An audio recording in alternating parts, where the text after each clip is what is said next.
Essay, is Fields the long-term solution at quarterback in Chicago? Well, listen, there was never a question as to whether or not he could potentially be the long-term solution in Chicago. The question was about the Chicago Bears. It wasn't about Justin Fields. We know that they've been a horrible franchise. They've been moribund. They've been an absolute embarrassment. Had they not won the game last night, they would have been approaching, if not having reached, a full calendar year where they have not won a football game. So I understand that last night was absolutely great. Justin Fields was sensational. DJ Moore is that dude together. If you look at them together, Justin Fields has a perfect passer rating targeting DJ Moore. Yeah. 27 to 34, 531 yards, 5 touchdowns, not a single interception. Also 21 first downs. His relationship with DJ Moore is that special. We get that. We appreciate it. We understand it. But let's understand something here as well. It was one game. The Chicago Bears have stunk. They stink, okay? And the fact is, last night was an aberration. The Washington Commanders, they go up against the Washington Commanders, who refuse to show up. If the Chicago Bears continue playing like this and they win more football games, we will change our thinking. But I'm not going to sit up here and act like, oh, my God, with Justin Fields, suddenly this franchise is saved when you lost 14 straight, including 9 home games, and you went a full calendar year damn near without winning a single game. It was never Justin Fields' fault totally. We understand his development was being questioned because of who the coach was, who the offensive coordinator was. That hasn't resembled to be the case over the last 2 weeks. We get that. We appreciate that. They came out aggressive last night, throwing a deep ball on at least 3 occasions, connecting with DJ Moore at least twice. This is in the first quarter. So we give them their props and their respect and what have you. It was one game. It was nice to see. They reminded us last night there is actually an NFL team in the city of Chicago for the first time in a damn year. Congratulations. Here's some cookies and milk. So if you want that, I'll send it to you. I ain't got no issue with Justin Fields. Never have. It's the Chicago Bears organization, and not Ryan Poles either, because he's not the GM that hired Eberflus and his staff, okay? I ain't got no issues with him. But the bottom line is, it's good to see them play NFL football and remind us that they're capable of doing such a thing. Here's your cookies and milk. You love the kids, right? Go ahead, RZ. Why you get a man cookies and milk? Sure It ain't Christmas. Huh? It ain't cookies Well, and milk. I just ate some. You ain't I just Santa ate some Claus? of that the other day. I can be Santa Claus. I have been Santa Claus. I have been Santa Claus, actually. I mean, I have. Hey, so this question is about Justin Fields. This is not about the Chicago Bears as a whole. And there were some interesting conversations that arose because Justin Fields has played extremely well in 7 of the last 8 quarters. But that's not a big enough sample size. That's enough of a sample size to kind of tantalize you, right? Give you a little tease, but you don't necessarily know if this is who he could be over an extended period of time, whether in his career or for the Chicago Bears. But what we do know now is that this kid can play through adversity, that this kid can play through the tough times. He can play through bad coaching. He can gain an understanding of himself that what I'm doing in this current state, under this current coaching staff, isn't working. I have to try something different. And I feel like Luke Getsy, the offensive coordinator, he tried something different. There was more 12 personnel where there were 2 tight ends on the field that allowed Cole Kmet to be the number 2 to DJ Moore's number 1. There was more double moves that said, okay, Justin Fields, you have this strong arm. Let's push the football down the field. Think about all the called first down runs for the quarterback. We hadn't been seeing that from the Chicago Bears. And so the Chicago Bears took the playbook, whatever they had thought about the entire offseason when they got DJ Moore, and saying, we are going to be this. This was not working. So the last 2 games, they tried something different. And it's worked. And it's been better.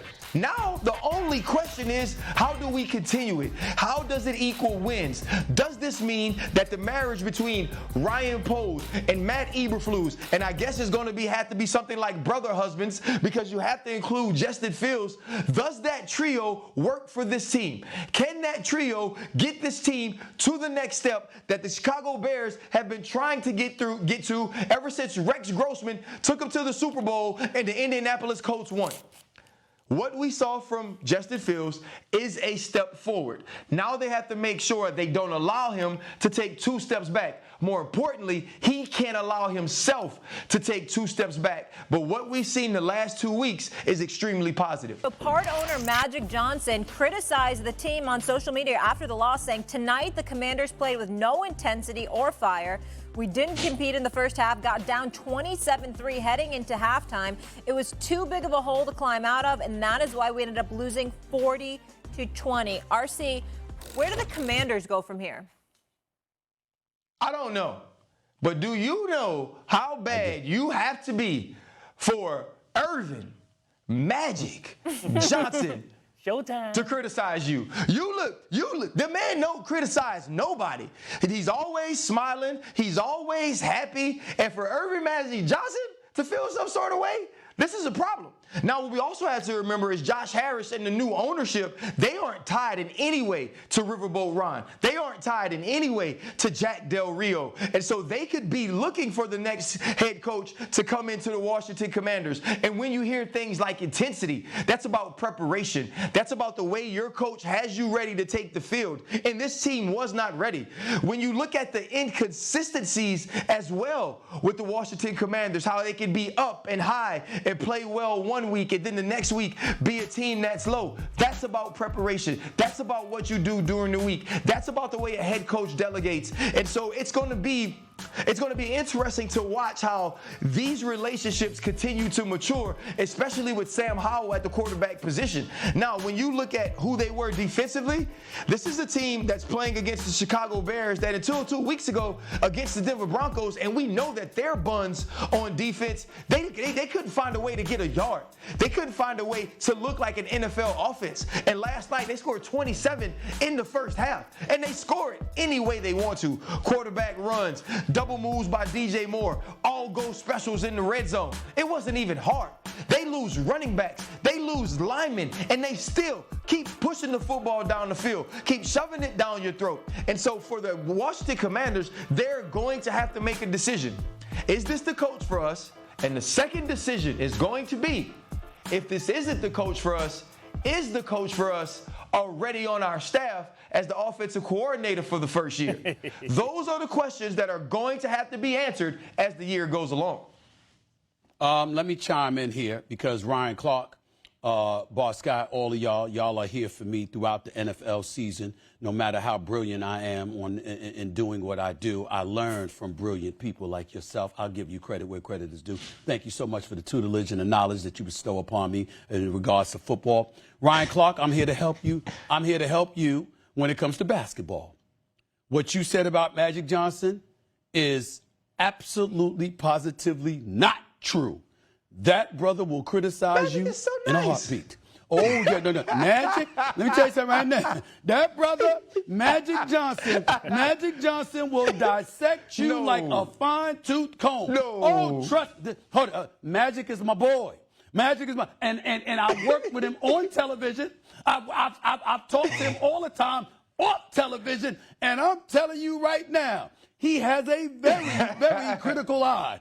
And what you saw last night is as easy to him as drinking a bottle of water. It's nothing to him. He sees something, he don't like it, he's going to let you know about it. That's the way he is. Ask the Lakers. Ask the Lakers. That brother tell you straight up. He didn't care. You know what I'm saying? That's who he is. So let's get that out the way first. Secondly, let's simplify this.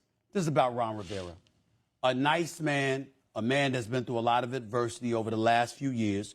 We got a lot of love and respect for him. Yes, he's been a coach for a long time. Let's just entertain the reality that it just may very well be time for him to go. Now, Eric Bieniemy is not there by accident. He's there to be a head coach. He's had about 15 different interviews, for crying out loud. He still can't get a head coaching job. He wins the Super Bowl in Kansas City. The 2 losing coordinators get head coaching jobs before him. I think it's a stat here that I got. For the 5 seasons Bieniemy was Kansas City's offensive coordinator, the Chiefs scored 295 more points than anybody else, and he still can't get a damn job. Now we got to look at Ron Rivera. I looked this up, guys. Since leading the Carolina Panthers to their Super Bowl appearance following that 15-1 season in 2015, the man has been a coach every single year and has just 1 winning season.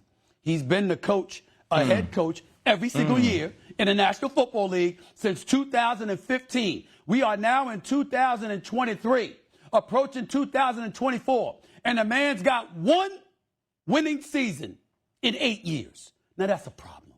That's a problem. There's no way around that. We're talking about an absence of productivity. We're looking at them right now. Since he became Washington's head coach in 2020, they're 24-30-1 under him for the 11th worst record in the National Football League, and they have just the one playoff game following the 2020 season. And in terms of Eric Bieniemy, of the 9 offensive coordinators in the Super Bowl, beside Eric Bieniemy, 5 of them are now head coaching jobs. Now, you ready for this, RC? You ready for this, Bart Scott? I didn't talk to Magic about this. I haven't spoken to Magic in months, okay? Love my brother. I warned the Lakers about this years ago, right before he quit. Ask him. Go back and look at the archives. Months before he quit, I looked in the camera and I told the Lakers, y'all messing with the wrong man. This brother will walk on you. I'm telling you right now, what did he do at that season? He walked. Before the last game, he didn't even tell LeBron and them. Just walk. Said, I'm out. Okay? Announced it in the tunnel of the Staples Center at the time. What am I saying to you now? This quote that he just gave you, I know this man. He ain't say that by accident. He's saying it because he's looking at Eric Bieniemy, who hasn't become a head coach yet, who he probably feels deserves to be a head coach, and he's looking at Ron Rivera and the job that Ron Rivera has done. And I am making no sources, no information. This is just my humble opinion. I believe Magic Johnson is putting the football world on notice that a change may need to take place if continual performances like last night took place.